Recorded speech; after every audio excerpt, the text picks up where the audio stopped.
Hey everyone, Tactics here with another dungeon guide for War Within Season 1. In this video, I'll be walking you guys through the returning Siege of BORALUS, which has seen a bunch of changes actually from the BFA version. Honestly, it is a lot better than I was expecting as someone who didn't enjoy it back then. In this video, I'll be focusing on the most important trash and boss abilities, but if you're looking for a full list of every ability, a pug-friendly route, or even just a written resource instead of a video, be sure to check out my Mythic Plus spreadsheet or my written guides over on the Method website, which are both linked down in the description below.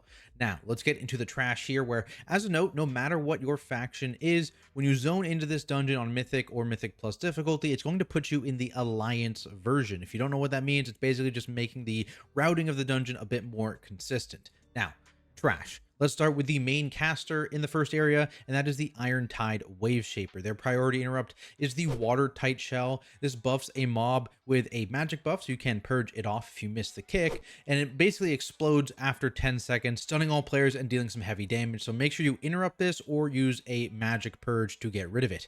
Otherwise, they just have some random target bolts, which you can put all your spare interrupts in.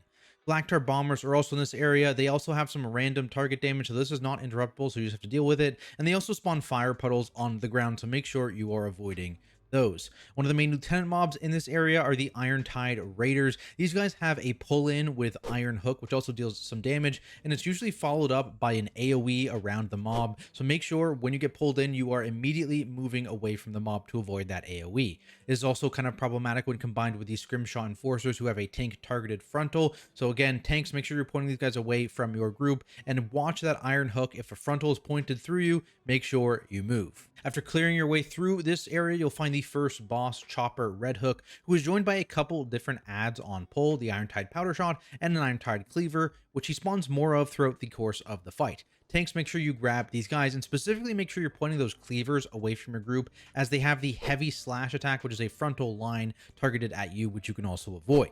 The powder shots, they just do some random target damage, not super important otherwise.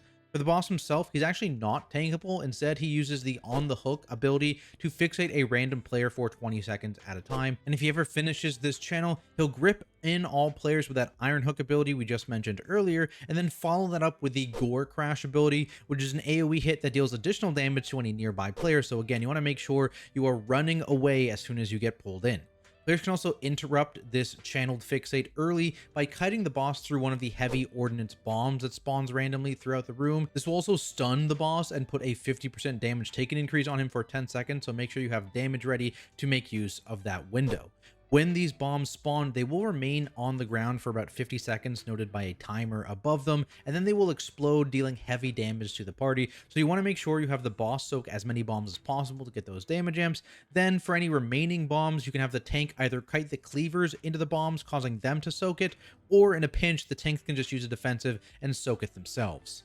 Note that after the boss recovers from the stun, he will then do his Iron Hook into Gore Crash combo before choosing a new target to fixate. Moving on, we've got a few more important mobs before the second boss. The Iron Tide Curse Blades are for tanks, and they will just apply Curse Slash to you, which is a debuff that increases your damage taken. Use a Curse to spell here if you have it. The Lieutenant mobs in this area are the Ashvane Commanders. They have an important kick in bolstering Shout, also a magic buff on all nearby allies. So if you have Mass Purges or things like Mass Dispel, that can be useful here, but otherwise just want to make sure you get a kick every time this happens. They'll also charge a random person and deal AoE around them, so make sure the targeted player moves away from your friends.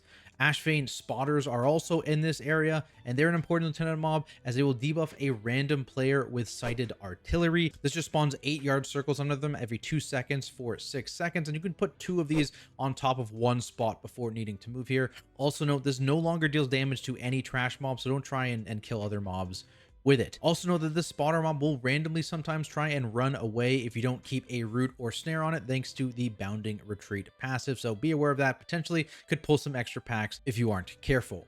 Just before the boss is the Ashvane Cannoneer, another lieutenant mob, and this one, tanks, just make sure you point away from your group as they have the broadside frontal line attack. This is a massive frontal targeted at the tank, which you can also step out of, so make sure you are doing that.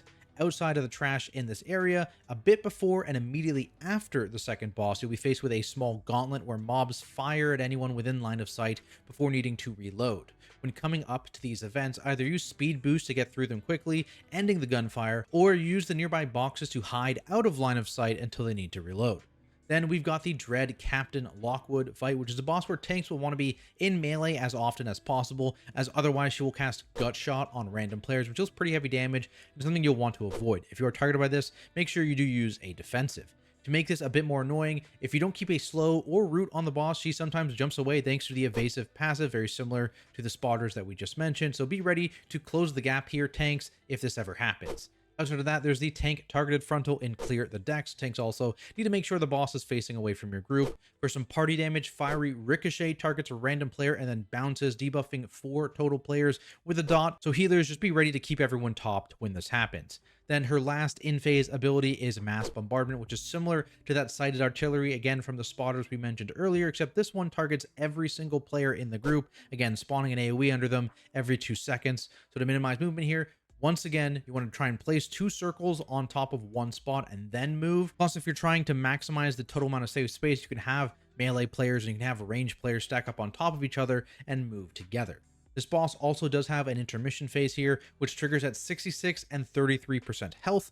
When this happens, the boss jumps away onto her ship and just shoots waves of swirlies at the group that you need to dodge. At the same time, 2 deckhands and 1 cannoneer mob jump onto the main platform, which tanks should grab up, and again point away because that cannoneer has that same broadside frontal. Once the cannoneer dies, he actually drops his cannon on the ground, which a player can pick up and then use their extra action button to shoot at the boss and bring her back to the platform, beginning the next phase. Moving through this next area is a bunch of new trash mobs to deal with. Bilgerat Demolishers are the big lieutenant mob. They just have a couple AoE hits, one on the entire party that is unavoidable, and one which is a fear around the mob which you want to make sure to get out of.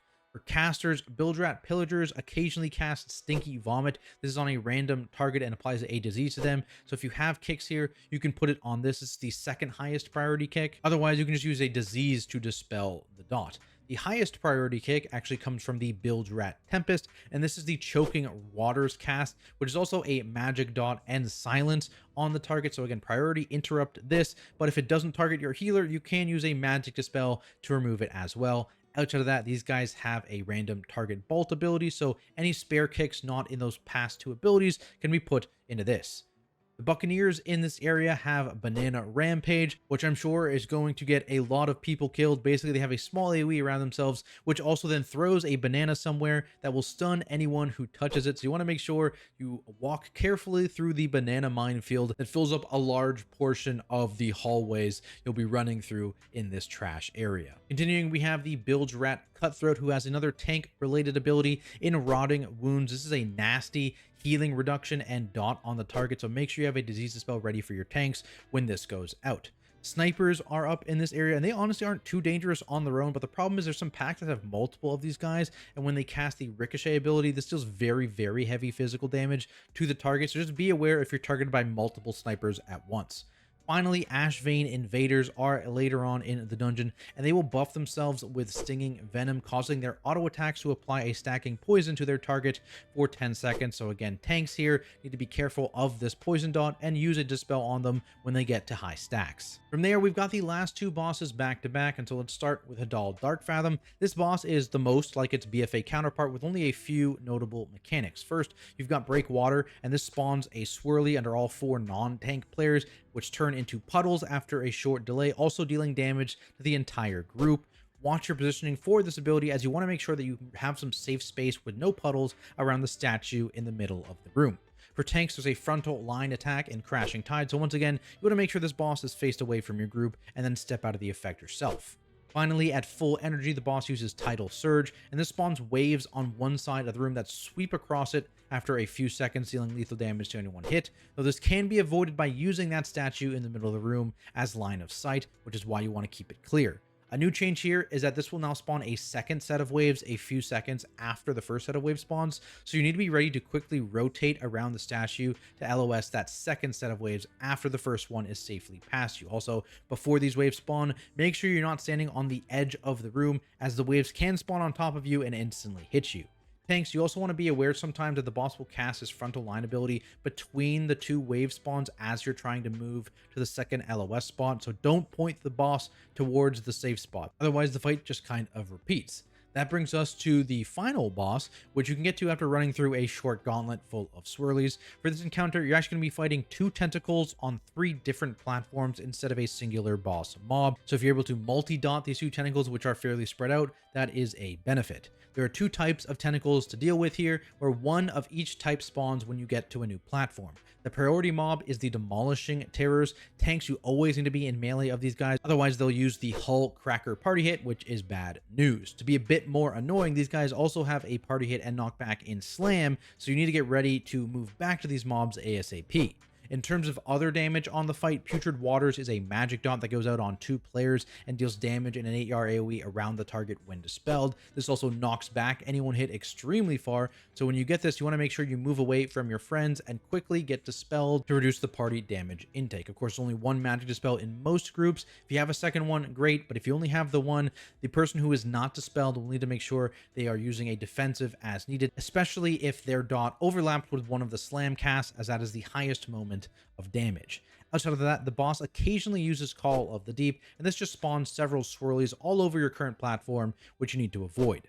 In terms of how you actually kill the boss, you need to kill both tentacles on a single platform, which will allow an engineer to run to the nearby cannon and repair it. One player needs to jump into the repaired cannon, and then they can shoot the boss 1 time, dealing 1/3 of its HP. The boss then destroys that cannon, so make sure you get out of it, and this forces your group to move clockwise to the next cannon. Beware of the water between platforms here, as a tentacle will spawn and grab you if you're swimming in it for too long. But that is it, guys. Hopefully you learned something here, and if you did, be sure to leave a like and subscribe for more content like this, including raid guides and more advanced Mythic Plus guides for higher keys coming in the near future. Otherwise, thank you all to my amazing Patreons for their continued support, and I'll see everyone in the next video.